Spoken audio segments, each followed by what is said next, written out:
fasten your seatbelt. I am taking you for the ride of your life. I'm going to show you what this car really is. All right, you primitive screwheads, listen up. I am the monster that breathing men would kill. It might be a tumor. It's not a tumor. I go out of my way for you. I do everything to try and make you happy. I feed you, I clean you, I dress you, and what thanks do I get? I am so sorry. Oh, your fault. I am the writing on the wall, the whisper in the classroom. Without these things, I am nothing. So now I must shed innocent blood. Dinner is served. Save yourself from hell. You're listening to the 30-something movie podcast. One movie each week, 30 years in the making.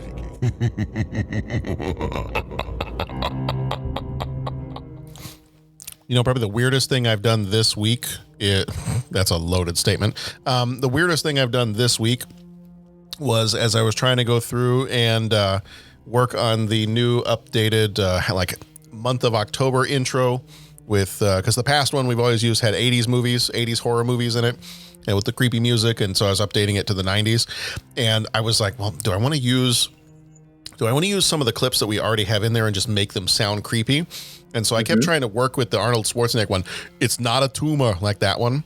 And I was like, how can I fix it? I like put a little echo in here, you know, change the pitch and the tone a little bit. And it just kept coming out as, it's not a tumor. And it just was not scary at all. And I was like, okay, no amount of reverb or whisper echoes or anything else that I can put into this is going to make it sound any scary at all. So then I went the other way and it was like, it's not a tumor. I was like, nope. Nope. That did not have the desired effect. So that one was not used. No Schwarzenegger clips were harmed in the making of the Halloween intro. All right. It is the 30-something movie podcast. We're going to have a scary good time tonight. We were talking Stephen King's It. So I don't know whether you've seen the old, whether you've seen the new. We are talking It. We're talking the 1990 It with Tim Curry. So this should be a good one. And I've got with me tonight Bo and Patrick. How are y'all doing? Well, John, how are you? Great, John. I'm alive, and I'm floating too. How do you feel? How do you feel? I do not understand the question. Well, we're going to be talking Stephen King's It this time around. Very, very quickly, we spoil the movies we talk about, so just be warned. If you have not left us an iTunes review, we would really, really appreciate that. We also have a Patreon page. If you are so inclined, if you're enjoying the show and you're so inclined to just throw a couple bucks our way each month, that would help out the show. We do this because we love it, but we also want to make this a better show for all the listeners. And we just love interacting with you all and want to make it a great experience for you too. And we want you to kind of come along this journey with us and get to know you a little bit better. And Pat, I think I liked it how you said it the one time when we had Jason and Dee on the podcast. You're like, what'd you say? It was like, it's a stranger is a friend you haven't met yet. Yep, that's it. How'd you put that? Yeah. That's it. A stranger is a friend that you just haven't met yet. Yeah. So kind of feel that way with all of our different listeners. So we like to interact with you guys. Sometimes we talk a little bit on Facebook and Twitter and some of those different spots. We've had some friends call in before. So, whether that's leave us a review, send us a message on Twitter, Facebook, donate to the Patreon page. Any one of those is just a great way to support the show and just for us to, gain some new friends that we haven't met yet. So that's what that is. You know what? I don't know that I have too much movie news or anything else to share. So I think we're probably just going to get right on into the movie. Pat's got one quick thing to share. Oh, share. Pat bought a movie soundtrack. Soundtrack that he's holding up. It is the soundtrack to Glory. Actual physical media. It is physical media. It is a compact disc. It is wrapped in plastic. Okay, Pat, for the kids that don't know what that is, can you explain, since we don't have a YouTube channel, this is a audio medium only, can you explain what a compact disc, or as the kids sometimes put it, a CD, Can you explain what that is for the children? I'm going to go technical on this one. You guys know my ability to talk about tech and explain technicality. So I'm going to do that. Do it. It might be a little technical jargonish. Compact disc uses magic to take music and put it into this little circular bit. No, not really. Anyways, we'll have to go simple. That was the air, there it is. That was the air horn for magic. There it is. No, this was back before you could stream music, or you went to YouTube to look stuff up, or you had a Pandora thing, or a Spotify thing, or an Apple Music thing, or a Google Music thing, or a whatever music thing where you pay $10 a month to get, whatever access to everything. And it was only downloadable if you had their app and if you paid them the extra bit. And if you got the music and you downloaded it, you couldn't take it to the other. You would actually buy an album, which was a collection of songs that at some point artists thought grouped together well. And you would listen to this album. You would listen to it in a CD player, or then, you could upload it to your computer and bring your collection on the use of like an iPod or other kind of MP3 player. You could bring your collection everywhere. Before that, you used to have to pack huge boxes to bring back and forth from college with your entire CD collection. You could pay. Or the fashionable CD sleeve cases. Oh, I love those things. In which you could remember? Hold like 200 CDs in one giant, Yes. Almost like the old briefcase phone type cases. But you could hold like 500 CDs in those things. And Oh yeah. Those things were great. And I mean, you just go, like I go everywhere. I'd be wired in with headphones, you know what I'm saying? And then, earbuds and headphones. And then you'd have to like take a backpack with all your CDs in it to, go. But I had my favorite jacket. It was my leather jacket that I bought in Germany. When I say I bought, my parents bought it for me when we were in Germany, and I wore this thing throughout the rest of middle school when I had this, because it was still the early 90s, so leather jackets were cool, and or at least that's what I'd like to say. And the one thing I loved about this leather jacket is the inside pocket of this leather jacket was big enough to hold my Sony Discman CD player and two CD cases. Awesome. So I could carry 3 albums with me, because I could have one in the I had one already in the holster, like ready to go, already in the chamber, and then I had 2 others that I could carry with me because his pocket was just big enough for that. And so I remember I was like, I felt like I was the coolest kid in the world because I had my music with me. Yes. And like I didn't know too many of the other kids that actually would carry their music with them. I'm like, no, I got it's in my pocket. I'm cool. Yeah.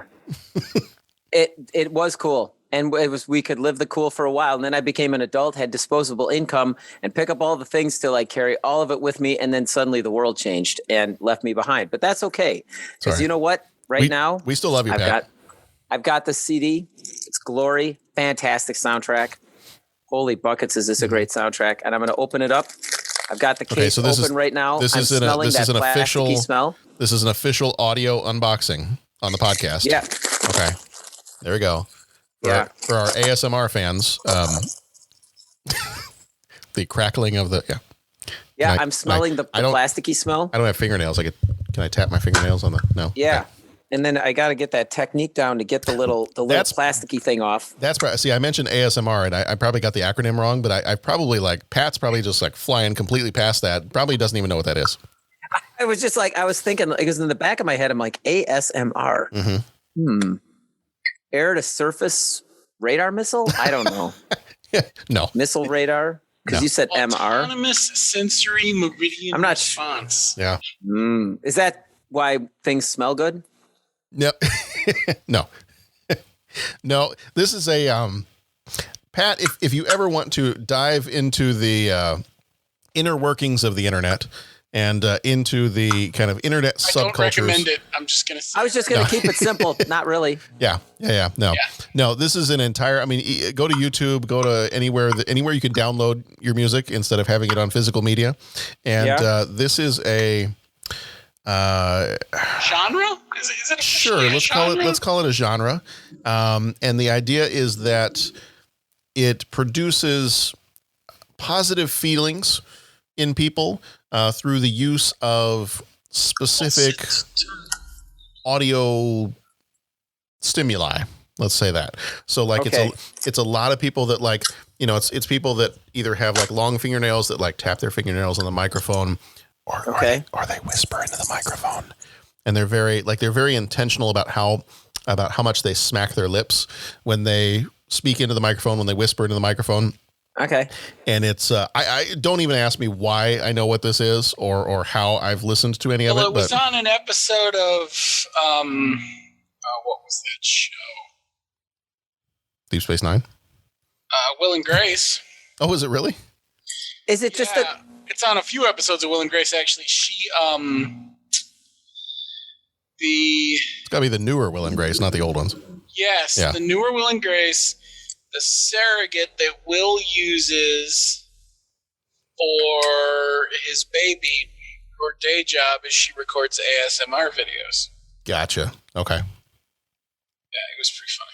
Yeah, it's Pat. If you have 2 minutes to waste sometime, you can go look up ASMR videos on YouTube if you really feel inclined. Are you a Will and Grace fan at all, Pat? No. Not that I'm not a fan. I just don't watch it. Okay. If you were a fan, there is a really funny scene where Jack and Karen have an argument during an ASMR recording. Gotcha. But if you're not fans of those characters, it's not anywhere near as amusing. So is it just people doing annoying things? I think that's how you would feel about it. Sometimes they just talk like this. Sometimes, Pat, they just talk really, really softly like this, and then sometimes they'll tap their fingernails on the microphone like this. It's all It's very soothing and deliberate. It's very deliberate, and they will enunciate their words so that you hear all of the T's and the P's in the words, and that is how this. And I'm kind of making fun of it, but I'm not. I mean, that's the thing. Like, it's kind of a parody of itself. Like, right. Okay. When you really understand what it is, you're like, oh. I think I relate. Deal about this, but some people, some people do find it to be very soothing, and they enjoy it very much, and that's totally fine. That's fine. But yeah, I mean, there are some that like it they almost take it to an extreme, where I'm just like, okay. I've got a whole CD of like race car sounds. Yes, that would be your ASMR. Sure. Okay, so I've got an hour of like a Ferrari V10 Formula One car going around a test track. Basically, yes. Okay. It basically slapped a fancy terminology on what we all used to consider white noise. Okay. Sure. Like, I used to be able to buy those white noise machines, and you could listen to the rainforest, or you could listen to chattering in the background. Yeah. Interesting. Whereas I fall asleep listening to Lower Decks episodes. There you go. I fall asleep wherever the world leads. I was just going to let that sentence just go right there. I fall asleep. Pat doesn't need help falling asleep. It's true. I know. That's not, true. Yeah. I will say this. Lately, neither have I. Yeah. Oh, well. But I have thought about getting the Calm, not to put a plug for someone who's obviously not paying us any money, but the Calm.com app. Oh. There is some interesting stuff on there. They have like Matthew McConaughey. Just like talking. Is it just him like soothingly? Is he okay, it's bedtime. All right. Keep living. L-I-V-I-N.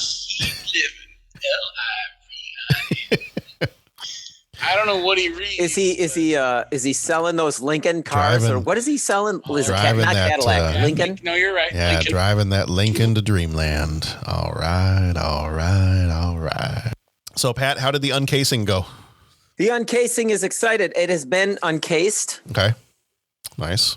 I have opened up the jewel case where I have pictures and all sorts of fun things. Hold on. As a collector, I have to ask you, did you buy one to keep in the case?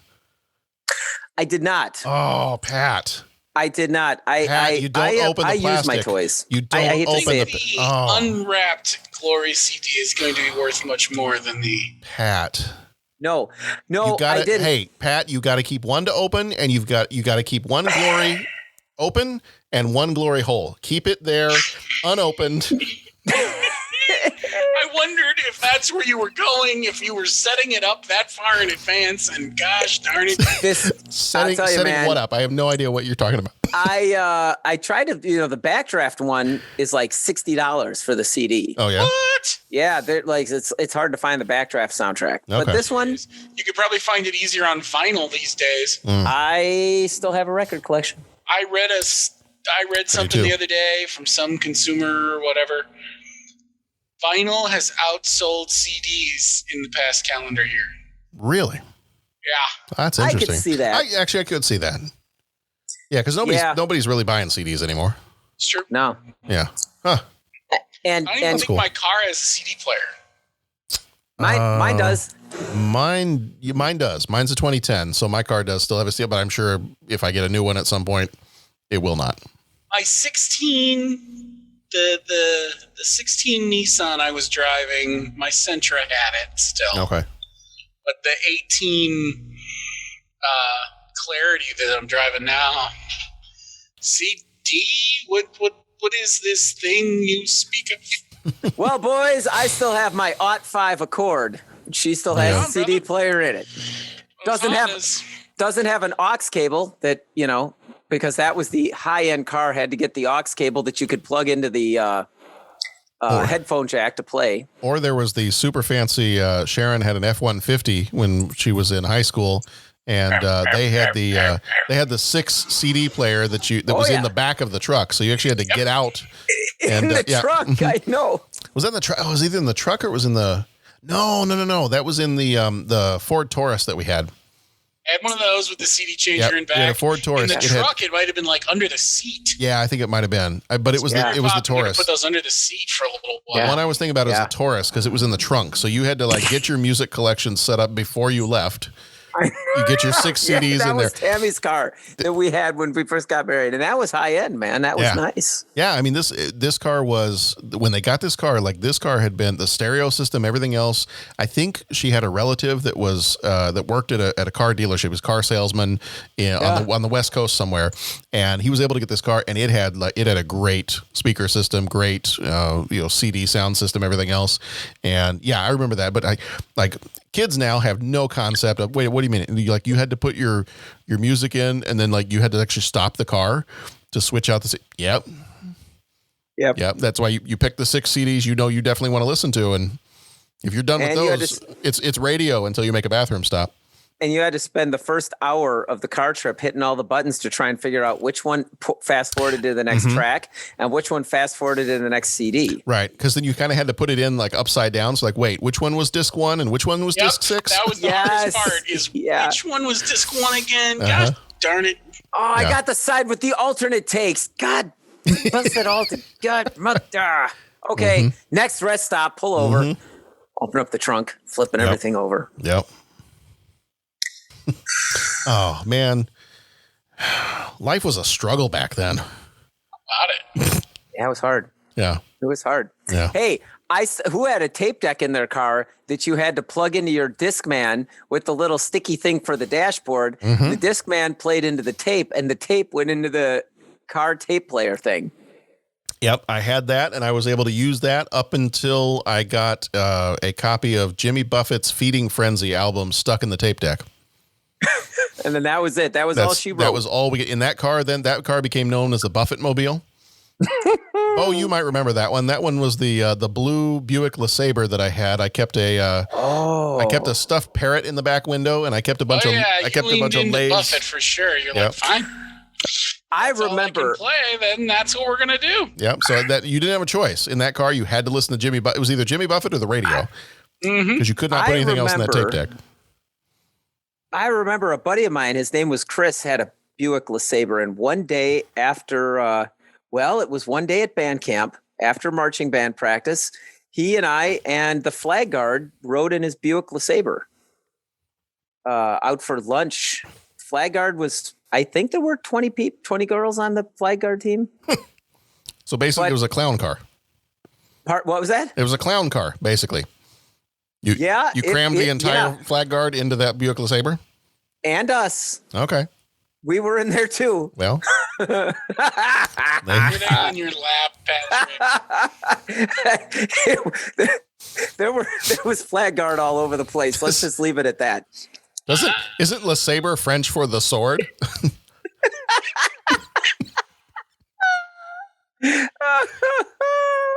Oh my God, just whatever you do, don't start throwing up the gifts from a couple weeks ago and the one sound from a week ago, because good God, I'm not gonna stop laughing at that thing. Did I miss Patrick have a laughing fit? We'll have to take that one off the air, but John can play for you what got me laughing, but yeah, it paid homage to your laughing fit, but nowhere near held a candle to yours with the bowling ball polishing. That still kills me. Anyways, Buick LeSabre, fond memories. Flag guard, me, friend, in the car. Flag guard. I love that LeSabre. I mean, that was back when cars were still made out of metal. Mm-hmm. Right. There was so much, like if I did half the stuff in the car I have currently, like I did with that car, my car would have fallen apart at this point. Right. Mm-hmm. Yeah. All right. Well, this is not car talk. This is the 30-something movie podcast. So we're doing American. Are we doing American Graffiti tonight? It's American Graffiti, but with cool. with clowns. Oh. Yeah. Our movie this time around is Stephen King's It. It came out it was a 2-part miniseries on TV. I think it was on ABC back in 1990. Came out on the 18th and 20th of November, 1990. No TV ratings at that point, but I guess it would probably be rated TV PG if it came out today. Actually, no, it probably would be rated something higher than that if it came out today, but TV PG would have been the equivalent back then. It had a runtime of 3 hours and 12 minutes between the 2 episodes. Directed by Tommy Lee Wallace, who also did Halloween 3 Season of the Witch and Fright Night Part 2. Producers on this one were Alan S. Epstein, who died in 2001, and Jim Green. Epstein did Fallen Angel. Green also produced Beverly Hills 90210. Writers for this one were Stephen King, Tommy Lee Wallace, and Lawrence D. Cohen. King did Pet Sematary, Shawshank Redemption. Wallace did Amityville 2, The Possession, Far From Home. Cohen did Carrie and Nightmares and Dreamscapes. Cinematography was done by Richard Leiterman. He died in 2005. He did Silence of the North and The Climb. Music was done by Richard Bellis, who did Texas Godfather and Double Crossed. Budget was $12 million. Box office, no box office, because this was on TV. Could not find anything on Flickmetrics, but Rotten Tomatoes, the critics give it a 67%, and the audience gives it a 63%. No cinema score because it did not come out in theaters. Starring Harry Anderson, who died in 2018 as Richie Tozier. He was on Night Court and Dave's World. Dennis Christopher played Eddie Kasprak. He was in Breaking Away and Django Unchained. Richard Mazur was Stanley Uris. He was in The Thing and My Girl. Annette O'Toole played Beverly Marsh. She was in Temptation, and she was Martha Kent on Smallville. Tim Reed played Mike Hanlon. He was in WKRP in Cincinnati and Sister Sister. John Ritter, who died in 2003, played Ben Hanscom. He was in Problem Child and the TV series Three's Company. Richard Thomas played Bill Denbrough. He was in The Waltons and Battle Beyond the Stars. Tim Curry played Pennywise. He was in the Rocky Horror Picture Show and Clue. Jonathan Brandis, who died in 2003, played Bill at age 12. He was in Sequest, DSV, and The Neverending Story 2. Brandon Crane played Ben at age 12. He was in The Wonder Years and It Chapter 2.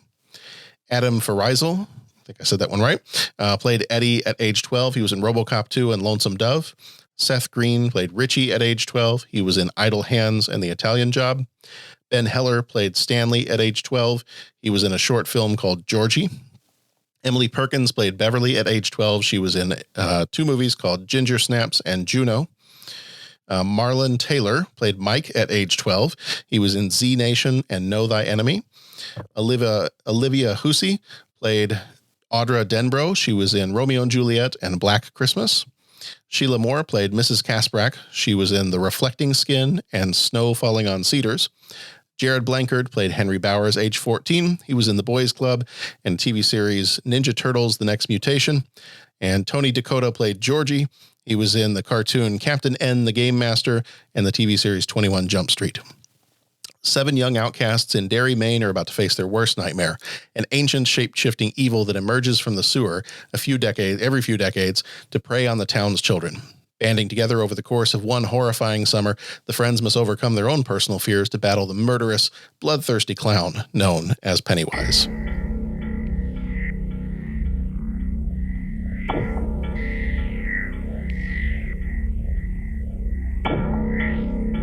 Why are you guys anywhere? We're sort of a club. Yeah, the Losers Club. You want in? Yeah, I do. Hey, we're 7 now. Lucky 7.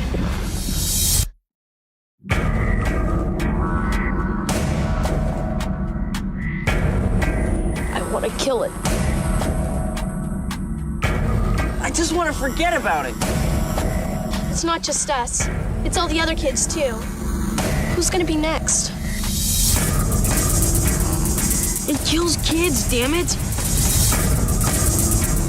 You killed my brother George, you bastard! Let's see you now. Maybe it's the water. The water? Maybe it's the sewer. Hi, Georgie.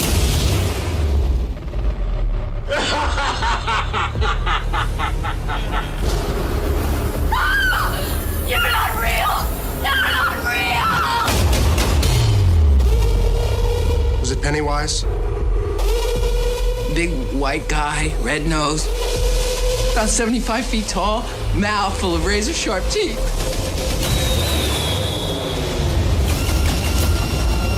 You smell that? That's death. Losers fight it. Losers die. They all flow.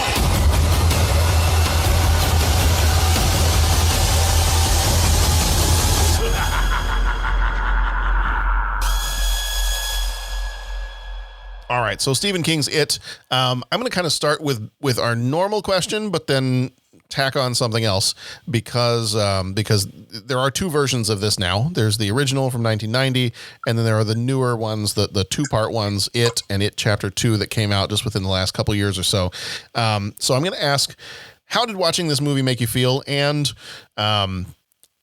I guess, what order have you seen these in? Have you seen any of the It movies, or, did you watch the newer one first and then this one, or this one, then the newer one? So we'll kind of lump all that together. How does this movie make you feel? And what's your history with these particular movies? I'll start off and I'll say that I actually watched these.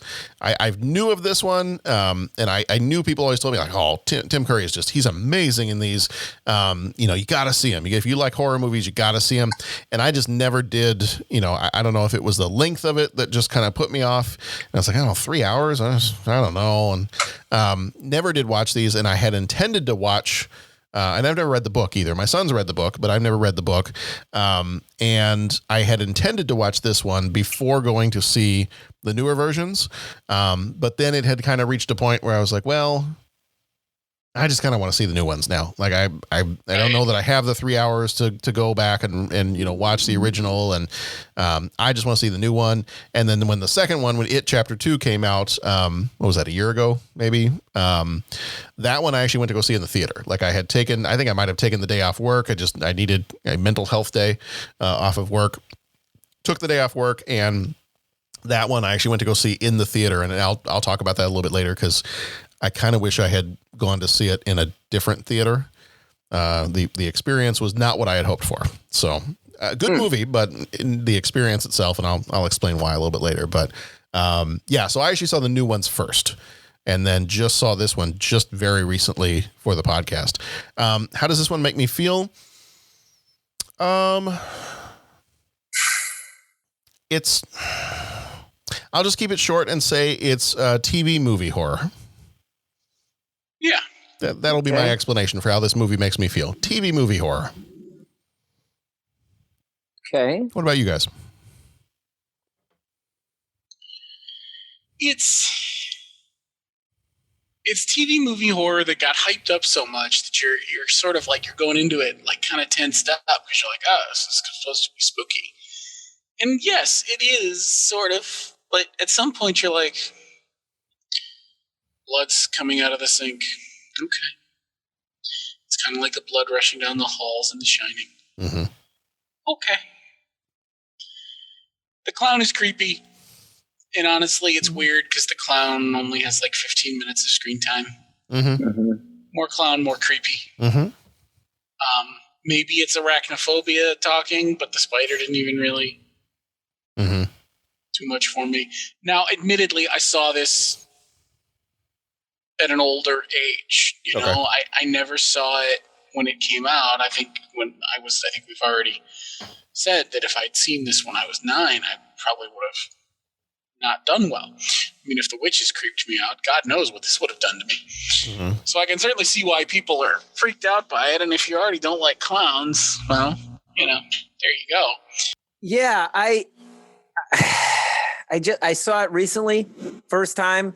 It's the only It's that I've seen is this It's, and it's kind of like, honestly,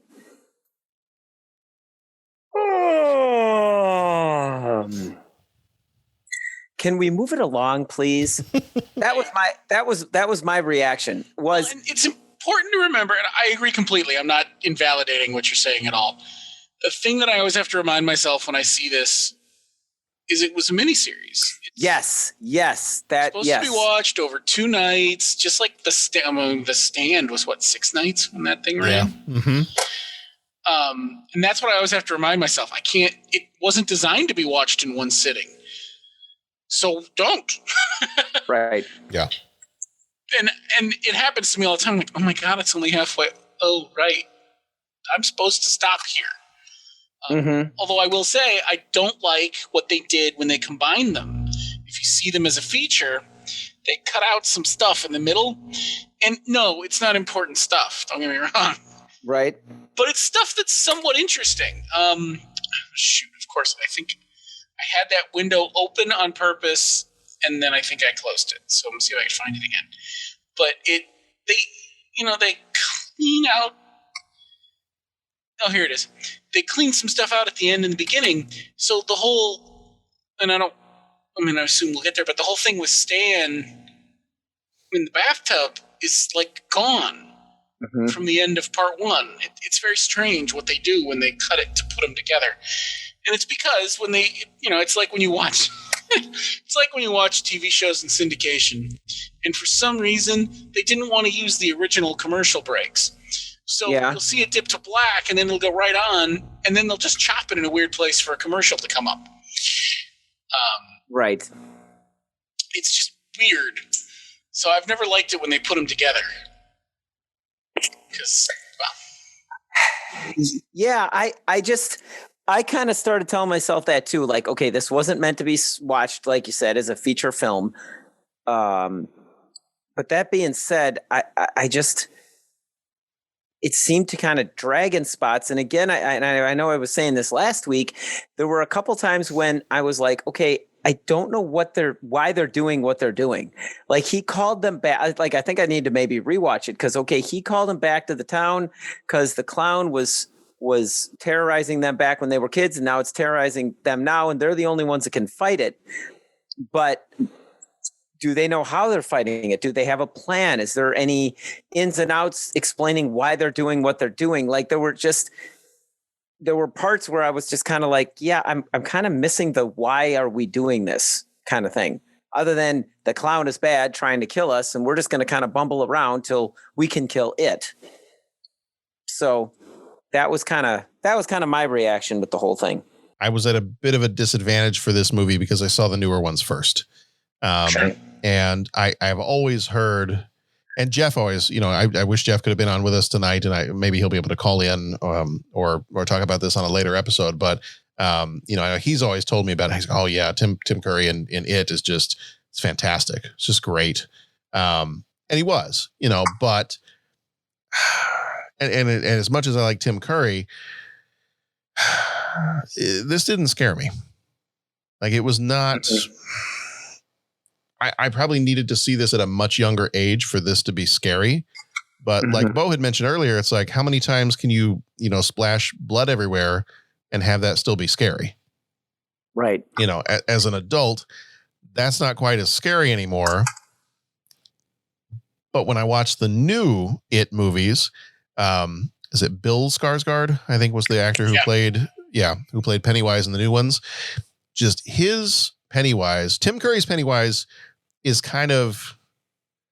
he's kind of goofy, and he can kind of be a little kind of quirky and weird, but he never, other than the sharp teeth, he never comes across as being really scary. You know, I kind of get the sense that yes, he's this clown that's not really a clown. He's something else.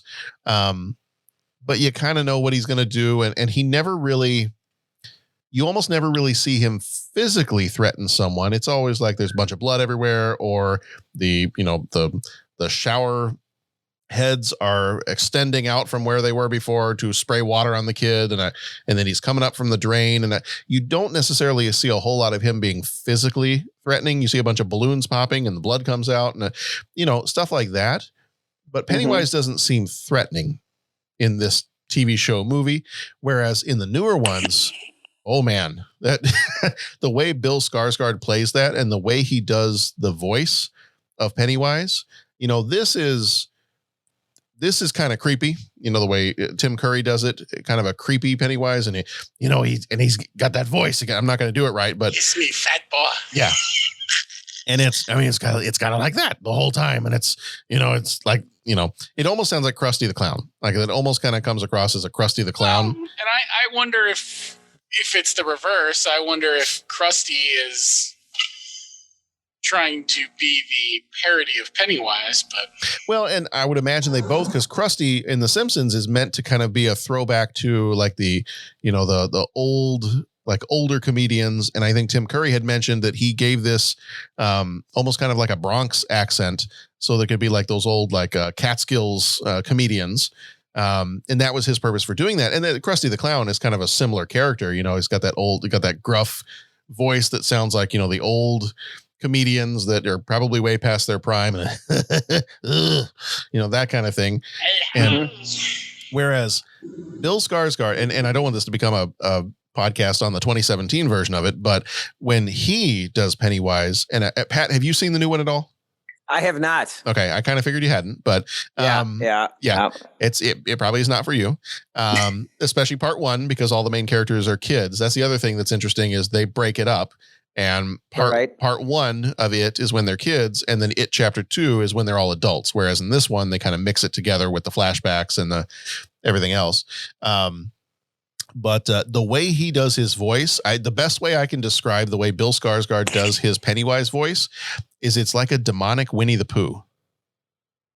Oh, I mean, it is just it's creepy. It's the way he can shift his voice. It can go from like very high. I'm not doing it right, but it's just very, it at times sounds very sweet. It sounds like a cartoon character that a kid would watch on a cartoon, something that would entice children to want to see more or know more. And then it can shift real fast into something much more sinister than that. So I don't know. I think that's my problem with watching the movie in the order that I did, is having seen the new ones, the production value, the acting, and frankly, it's I watched a Hollywood movie compared with a TV movie. Right. And TV movie in 1990 is not going to have anywhere near the same budget and production value as a 2017 movie, where people already know, this is going to be a big thing. We can pump some money into this. Yeah. No, I know what you mean. And that's kind of what I had to remind myself when I watched it a bunch, was just like, okay, it's a miniseries. It's made for TV. It's not going to, just be understanding of. And kind of like you, Pat, there were parts where I was like, okay, let's just move this along here. Like it was much easier to watch the newer version where it was split into 2 chapters. And it probably would have been easier if I had watched this as the miniseries it had been. I know originally their plan was to do this as 4 2-hour episodes. Okay. Which would have been crazy. I mean, the book, it is huge. So there's a lot they had to leave out. But I also think there's a lot in the book that's not necessarily appropriate for TV. So I don't know what they would have just a couple of things picked and chosen to not include in there. So, I think I think had I watched this as a couple of different parts, but the thing I really liked about the newer one is how they did split up the story. Like I like the fact that you got everything when they're kids. The entire first movie is them as kids. Okay. And then the second movie is them as adults with some occasional, I think, flashbacks to them as kids, you know, dealing with all this stuff. But there was kind of a clear break between it. I kind of felt like in this version of it, especially when we watched the kind of, you know, all pulled together, combined 3-hour epic, I think that's why the pacing didn't seem right to me. Is we kept jumping back and forth between kid and adult and kid and adult. And it kind of had reached a point where it's like, okay, let's get going here. Frankly, there is not a lot of, I didn't really feel like there was a lot of action in this movie up until you get towards the very end. Yeah. Yeah. And that's where, and I don't want to spend the entire time kind of dogging on the movie, but there were two other things that this made me think of that didn't necessarily work for me or that I had some problems with. You know, again, Tim Curry, excellent.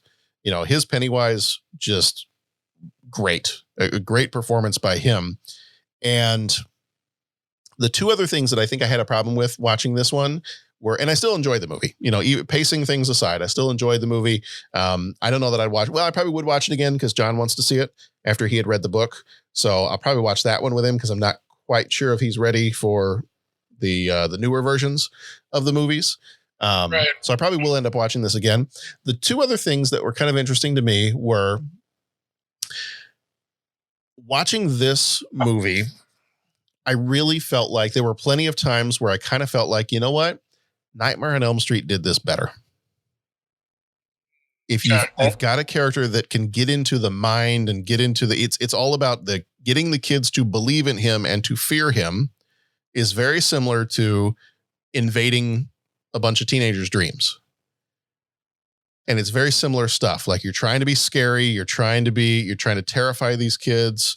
And it felt very similar to something like a Nightmare on Elm Street.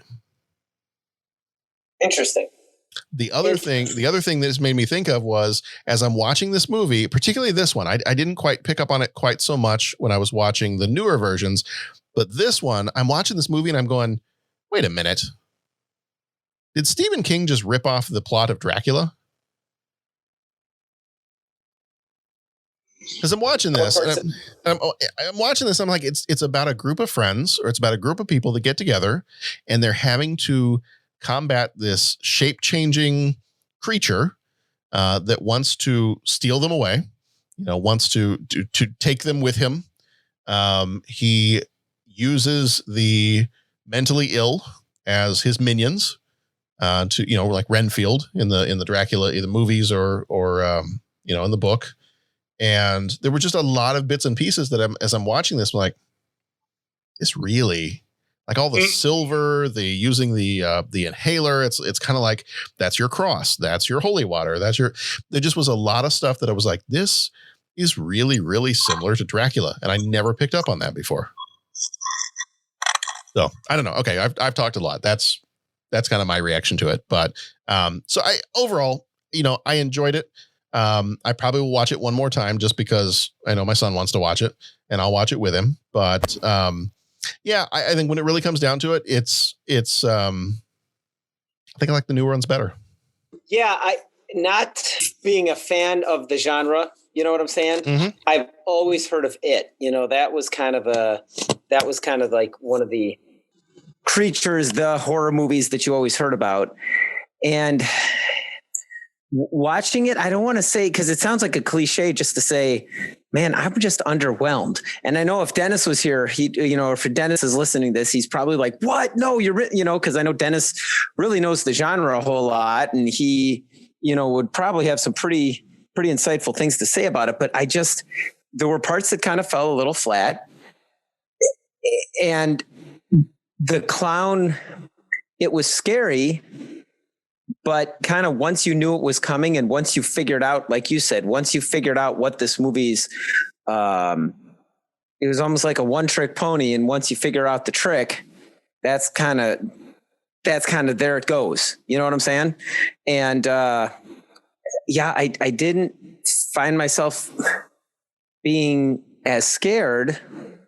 And again, I keep asking, why did they all go run over there? Why did they stand in the circle? Why, when they stood in the circle, could the clown grab the one kid out of it? Who was the clown? Where did that bug thing that looked like it wandered off the set of Clash of the Titans, where did that thing come from? You know, it was jumping around too much. And I would be willing to put my money on the fact that if you read the book, all those plot holes are incredibly well filled in and fleshed out and all that kind of stuff. So anyways, that Stephen King guy, he writes a pretty good novel, you know? Yeah, that's what they say. That's what they say. But seriously, that's just kind of where I'm at. It's just like, boy, the movie kind of lost something in the translation. One of the things I thought was kind of interesting in this was even the director himself had commented that he really didn't think that part 2 was as strong as part 1 because he felt like the kids were more interesting to watch, which is funny because, I mean, you have these, I mean, fairly decent named actors. I mean, you've got Annette O'Toole, you've got John Ritter, you've got Harry Anderson. I mean, you've got people that, you know, they've been in other shows, they've been in some other stuff, but and I think that's true. And I think that may be not to continue harping on this, but I think that may be where the newer version was a little bit stronger, because when I watched the first chapter, it was all the kids, and it was, like the one kid from Stranger Things was in it. And, you had a couple of the different kids, seen from a couple of different things. These kids the characters were just amazing. Like you really were cheering for these kids, and they were interesting. They were fun to watch. They were funny. It felt like in a lot of ways, it felt like I was watching Stranger Things. It was like very similar sense of humor. It was a lot of fun to watch. And then it got to part with the adults, and the adults exactly the same. Like these adults were just grown up versions of the kids, and it was still really fun to watch. But obviously they're dealing with things on an adult level in chapter 2. Mm-hmm. And that's where I think this one, it wasn't as interesting. Once you get to the part where it's the adults dealing with it, I was like, all right, let's move it along. Like, the kids were interesting. I like the kids' characters. You had a young Seth Green in there, and a couple other actors that went on to do some other things, either as child actors or whatever. But it just, once you got to the adults, it just didn't finish well, I don't think. Right. Yeah. Well, I definitely struggled with it. And I don't want to be that guy and all that kind of thing. But yeah, there was some stuff that I struggled with it. That's all. Nothing wrong with that. And I gotta be honest, I kind of found myself looking at my watch, and I mean, I know I don't want to, the point was made, it was a made for TV miniseries, and I'll smush it into one, but I kind of was sitting there watching, and I think I joked on this last week. It's like, oh, wow. Okay, great. I've been watching for a while. I should be, there's more hours left to go, and it was like, is there more story that needs to be told? And maybe if you splice it or cut it up and spread it over a couple of nights, maybe those things won't be as glaring. But, in watching it like this, it just seemed like there were gaps that would have helped tell the story a little better. Well, I'm glad I had not seen this movie when I was a kid, because we had kind of one of those storm drains, like on the side of the street where it's just kind of open like that. We had one of those like right outside my house when I was growing up. I am really glad I had not seen this movie, because I never would have gone outside. Yeah. Not a chance. Yeah. Don't want to go outside, have someone start sailing one of those boats back up to you. I'm going to float the other direction is what I'm going to do. All right. Well, is there anything else that we want to say about it before we move on? I think we've kind of established that it maybe does not hold up as well, especially if you didn't see it as a kid and you didn't already have kind of some fond memories or nostalgia for it. I think I might have really enjoyed it had I seen this as a kid, because I did like to watch some kind of creepy stuff as a kid, but that's where it would have been. Like, this would have been my level of horror that I would have been okay with as a kid, because it was TV show horror. There wasn't a lot of There wasn't a lot of language in it necessarily. I mean, there was a little bit here and there, but there wasn't a lot of language. It wasn't super violent. I mean, yes, you had the blood, everywhere. But other than that, there wasn't a whole lot of other violence or gore or anything like that. So as a kid, I kind of feel like this would have been, because I watched things like A Nightmare on Elm Street way too young. And that is way different than, TV show It kind of horror and violence. So I think I might have a different take on this had I seen this one when I was a kid, and I probably would have really enjoyed it and I would have had these just really fond memories of it. But I think because I saw them out of order and I saw the newer ones first, I think that's why this one just doesn't, I don't know. It just doesn't quite have the same impact on me as watching those newer versions. Right. Because they were so well done. Like I would tell you, Pat, if you could, I know you've gotten past, your kind of either dislike or just disinterest in some horror movies, but, knowing that you enjoy Stranger Things. Yeah. It might be into this. It's especially with the kids. Now there's some other stuff in the It Chapter 1. There's some other stuff that kind of deal with kids, especially how Beverly's character is treated by her father and some of that stuff. Okay. That's the same. How Beverly gets treated in general. Right. Well, especially if you read the book. Yeah. But I think anybody who enjoys Stranger Things, I think you're very much going to enjoy. I think you'd enjoy both. I think you'd enjoy both the It Chapter 1 and Chapter 2 of the newer versions. It very much had that vibe to me when I went to go see it. Mm-hmm. So is this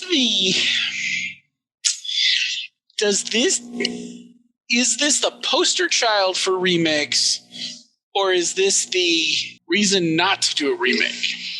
Have you ruined what many consider to be a classic with the remakes, or have you proven that remakes have a place because they can improve on an existing product? I think this makes the case for remakes. Okay. In this particular instance, especially with something like Stephen King, he really, for a lot of his adaptations, he wasn't given anything other than, hey, we'll do a TV movie of it. Mm-hmm. Hollywood for some reason or another just was not touching Stephen King properties. And they were always TV series. And I remember watching a few of the other ones. I don't remember much. They couldn't figure out how to shorten them into 2 hours. Well, right. I remember watching. Wait, you want us to take how many pages and make it a movie? Right. I remember watching. I think was it The Langoliers was one of his other ones, and I don't remember how many parts that one was, but I remember watching it, and I remember it got to the point because I feel like that's the one where the people are trapped in the airport, and there's like these creatures that are coming, and I feel like, if I remember this correctly, I feel like you kind of get almost all the way to the end of the series, and then you finally see the creatures, and I remember at the time thinking, wait. That's what was coming. Like the digital effects in this are, I know, yeah, they're really fake. Like it looks bad. So I think this proves that there is a time and a place for a remake, and especially if something was only given a quote unquote TV budget, which would be different today. Because I think a lot of times TV would almost be, if it was done as a TV series today, it could totally get picked up by an HBO or a Showtime or somebody like that, and they could do the entire novel. Like I could totally see them doing all 1,200 or whatever pages of it, and doing maybe it to not all 1,200 pages. I think there's something even they would stay away from. Well, probably, yeah. But no, I can see like TV is different now than it was back in 1990. Yeah. So they're doing a lot now. Yeah. But I could see, and I think that would be interesting. I think going back to some of those Stephen King properties and kind of giving it a chance with the way modern TV is done. I think you could totally do it up and do it up right with, the way we've got the technology now, the modern TV budgets, sometimes get close to movie budgets. So this is the way. Yeah. Yeah. When you can put out something like The Mandalorian and have it be on a streaming service that you pay $12 a month for or $8 a month for, then I think you can probably take some of the Stephen King properties and and maybe remake them and do them a little bit better. Yeah, I think so. I think that's the case for a remake right there.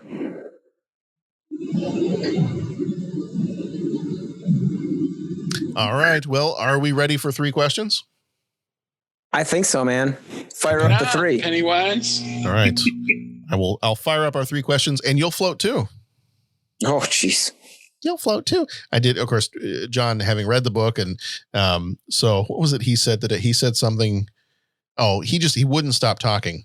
And so I came up behind him and I got right up next to his ear and I said, beep, beep, Richie. And he's like, how do you know that? You didn't read the book? That's funny. I said, no, I didn't read the book. But why don't you come with me and you'll float too? I want to play a game.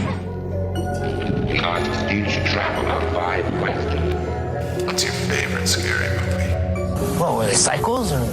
They look like psychos? Is that what they look like? They were vampires. Psychos do not explode when sunlight hits them. I don't give a how crazy they are. Please, mister, this is insane. Boy, the next word that comes out of your mouth better be some brilliant, because it's definitely getting chiseled on your tombstone. Number 1, what is the scariest thing you've seen on TV? And 2016 presidential debates do not count. Well. Sorry, Pat. I'm out. Case closed. I'm going to go back to an old favorite, and I think I'm trying to remember what episode I think I might have just done it myself. I did an episode on a movie called, I think it was from like 1971. 71? No, 81. God, I love the episode title for this one too. It was a TV movie called This House Possessed in 1981. And I actually I think I might have done this one by myself.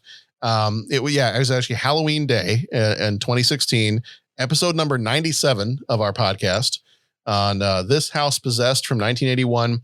And the episode title is Anti-Coital Garden Hoses. Well, there you go. Oof. Because basically one of the scenes in the movie is these 2 either teenagers or young adults are about to enjoy each other's company when the garden hoses apparently object to that and attack the youngins. But I vividly remember watching. I don't know when I would have watched this movie or why I would have watched this movie. It was probably on late at night when I was up and everybody else was asleep. But I vividly remember this, and it's the house is possessed. And so these people that move into this house, basically everything is trying to kill them. Like the swimming pool makes itself boiling hot, and then somehow somebody gets pushed into it. The shower, I think the shower filled up with blood or filled up with water or something at one point. And just the whole thing, the house is actually possessed and trying to kill the people. And I remember watching this as a kid.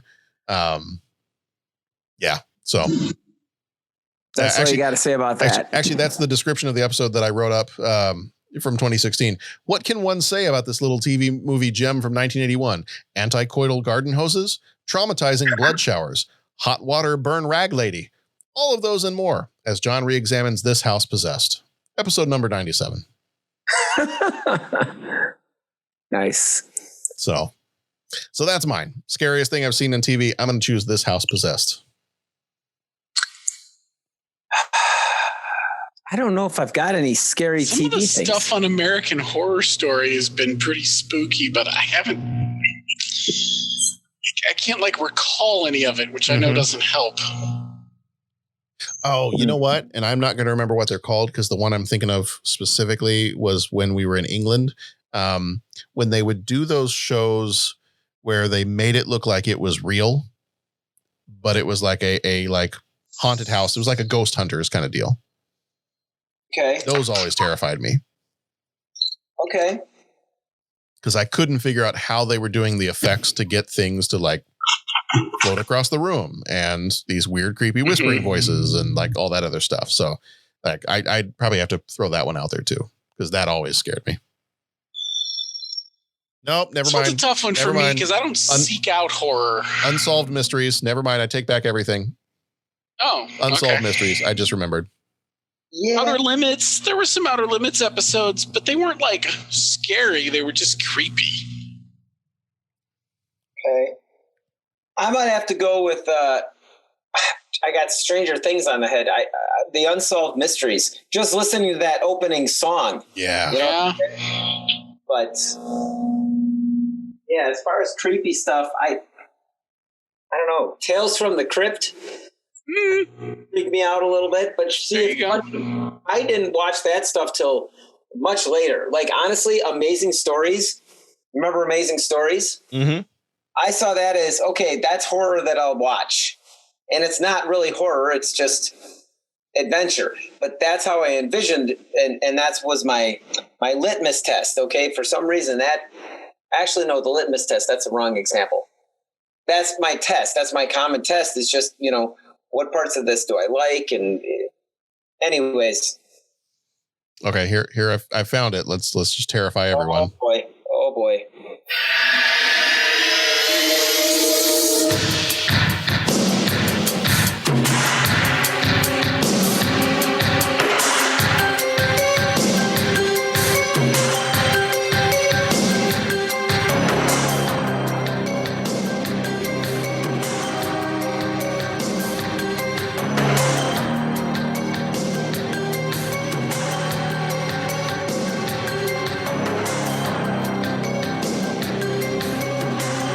Okay, just so we're clear, I'm not sleeping tonight now.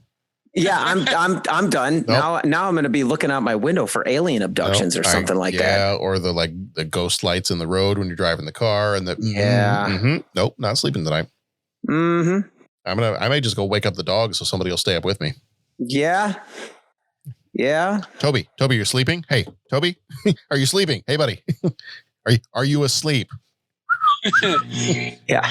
Yeah. Don't be asleep anymore. Come, Daddy wants to play. Come on, let's go.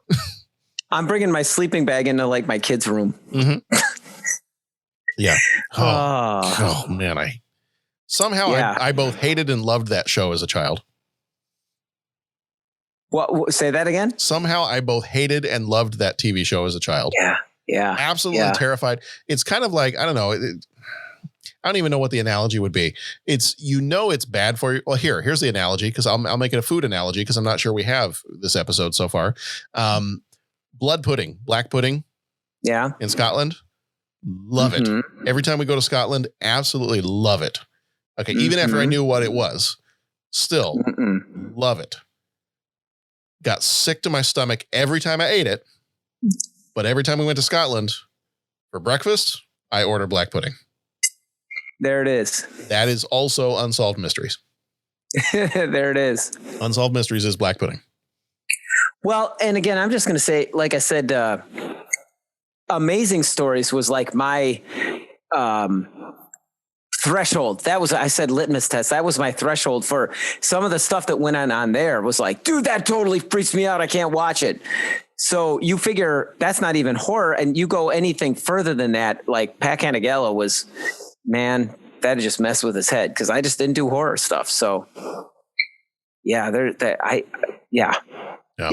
so there. All right. Question number 2. Is there anything that scared you as a kid that still scares you now? I want to say dark basements. Yeah. If I'm down in the basement, like there was a stretch of time we just got them fixed. Like for almost 2 years, the lights in the basement did not work. So if you went down in the basement, you had to plug in, like we had some other lights that were set up that you had to plug in physically. But we couldn't leave them plugged in all the time, just the way it was. And so we finally, after finally getting a hold of the electrician that we normally had, and we just kind of had let it go for a while because it wasn't a huge deal. We kind of dealt with it. We finally got them fixed. So we finally have a light switch that I can throw the lights on before I go down to the basement now. But oh man, if I went down to that basement and had to run down there real fast for something and didn't put those lights on, you bet I raced up those stairs as quickly as I could. Mm-hmm. I am not staying in a dark basement any longer than I have to. Right. Why celebrate it? Right? Go in, get your job done, get out. We don't have to sit here and celebrate it. What about you guys? Anything you were scared of as a kid that you're still scared of now? Like furnaces. Yeah. Like old school furnaces. We had an old boiler in my grandfather's place. The Kevin McAllister phobia. Yeah. That thing made weird noises, and I still think I get a little creeped out when I'm sleeping in a new place. Mm-hmm. Even if it's a hotel or somewhere, but less a hotel and more when we're up in the Dells, we stay at River's Edge, and they've got it's like little cabins. So it's weird noises of other places, Mm-hmm. Yeah. What was that? Things, yeah. No, I get what you're saying. Things that go bump in the night. Mm-hmm. Yeah. I like all of your stuff. That scares me. Furnaces, new places, dark basements. Yeah, I mean, it'll still kind of give me the willies. You know what I'm saying? So that's kind of, that's what I'd say, because there's nothing that really stands out beyond that. All right. Okay. Question number 3 then. Favorite Tim Curry role? Do you like Pennywise? Do you like the Lord of Darkness in Legends? Do you like the Butler? Dr. Petrov, can you bring the latest round of radiation badge results to us, please? And from the week before. Mr. Body, I can't think of Tim Curry without thinking of Clue. Yeah. But before watching Clue, when we watched Clue for the podcast, that was the first time I had ever seen it. Mm-hmm. And so before that, I probably would have either said Rocky Horror Picture Show. I was going to say Rocky Horror is always top of the list too. Okay. I would have said either Rocky Horror Picture Show, or I would have said when he plays Cardinal Richelieu in the Three Musketeers movie. Yeah. He was good in that one. Yeah. But I mean, when it comes to just absolutely unforgettable, unique characters, I'm not sure that you can really beat Dr. Frankenfurter. Yeah, that's a very good point. Yeah, you know what? I'm going to go Rocky Horror Picture Show. There you go. But Clue is, that's 1 + 2 + 1 + 2 + 1. Which, by the way, I don't know if I mentioned, I mean, it's been several months ago now, I think, but the high school did an audio version of that because their play had to get canceled because of the pandemic. Yep. Mm-hmm. And it was really good. Like we had kind of purchased the copy to listen to for the whole family. Like I think my mom listened to it. She's down in Florida. She listened to it. The rest of the family, we had copies for everybody to listen to, but it was really well done. I thought they did a good job with it. Yeah. Very cool. Which has got to be tough because you're so used to, like, so much of that comedy is also physical. Right. And if you don't get the timing down just right for a lot of those, the phrasing of things. And all right. So, and Pat, you had picked Hunt for Red October. I'm going to say that. I'm going to say Dr. Petrov, Hunt for Red October. Gotcha. So no one man can arm missiles. What are you saying, Bo? You'll be given the Order of Lenin for this, Captain. All right. Well, I think that's going to do it for this episode. It's going to do it for Stephen King's It. If you want to check out more about our show, go take a look at 30podcast.com. That's 30, the word podcast.com, at 30podcast on most of the different social medias. If you want to support the show for free, you can go give us an iTunes review. Let us know what you're liking about the show. Reach out to us. We'd love to hear from you, either voicemail, email, Twitter, any other, Facebook, whatever. We just would like to interact with people more on the show. So we'd love to hear from you. And if you do call in with a voicemail, we'll obviously play that on the show and respond back to you. If you are interested in donating to the show, just so we can kind of take some of that and put it back into making the show even better, week in and week out, we do have a Patreon page. We also have our hosting service, Podbean, kind of has their own kind of patron service as well. So either one of those, you can find those on our website, 30podcast.com, if you are so inclined. And so we enjoy doing this week in, week out. I know that I'm always a huge fan when it gets around to October because I love a good scary movie every now and then. And this is kind of like my favorite time of year anyway. Like it's getting to be fall. Things are cooling down a little bit. You just get to October and it's, I don't know.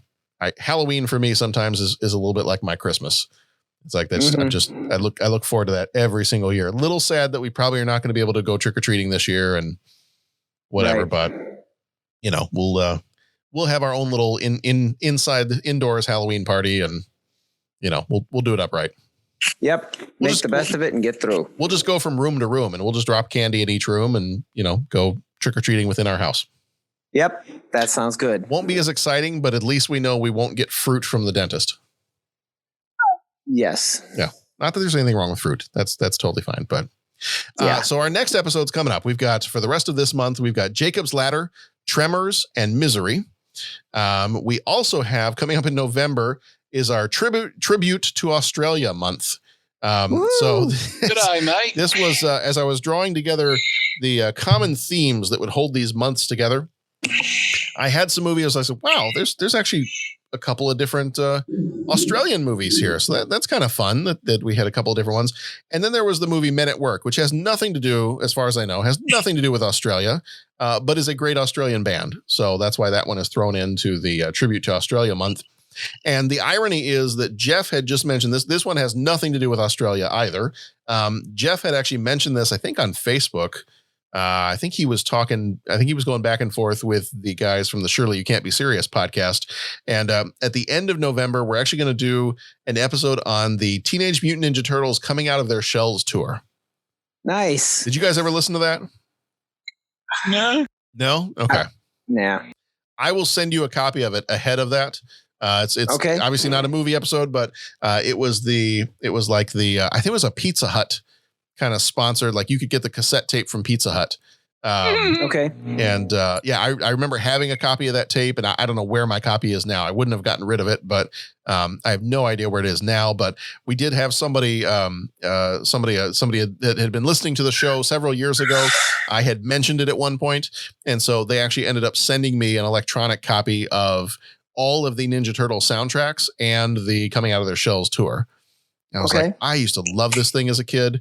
So I kept telling myself, as soon as we get to 1990, we got to do an episode on this, because I remember this being a big deal with me and my friends at school. Now, the more I think about it, wonder if I do know that. I'm gonna have to look that up again. Okay, all right. Yeah, if you need a copy, I have more about that than I realize. Okay, I have an electronic copy of it. So if you need a copy of the Coming Out of Their Shells tour, I will send that your way. Yeah, I'll need a copy either way, but the more you talk about it, the more it's starting to trigger some memories. Yeah, it was the Ninja Turtles with their electric guitars and jean jackets. Cool. Yes. All right. Well, so for the rest of that tribute to Australia month, we've got Quigley Down Under. We've got the Rescuers down. There's a lot of Down Under going on. We've got Quigley Down Under, Rescuers Down Under, Men at Work, and the Teenage Mutant Ninja Turtles Coming Out of Their Shells tour. Cool. So it will be a fun month. I can't even believe we're almost at the end of the year here. Like we're almost through 1990 already. It's a little crazy. All right. Yes. Well, gentlemen, thank you so much for being here as usual. Thank you, John. Everybody, we hope you're having a very a scary October, but scary in a good way, not like scary in a bad way. It's a scary enough year as it is, but we hope you're having a good month of October. We're looking forward to going through a bunch of horror movies with you this month. But in the meantime, be excellent to each other. There's enough scary stuff out in the world, so be excellent to each other. Go watch some good movies, and we'll see you back here next time.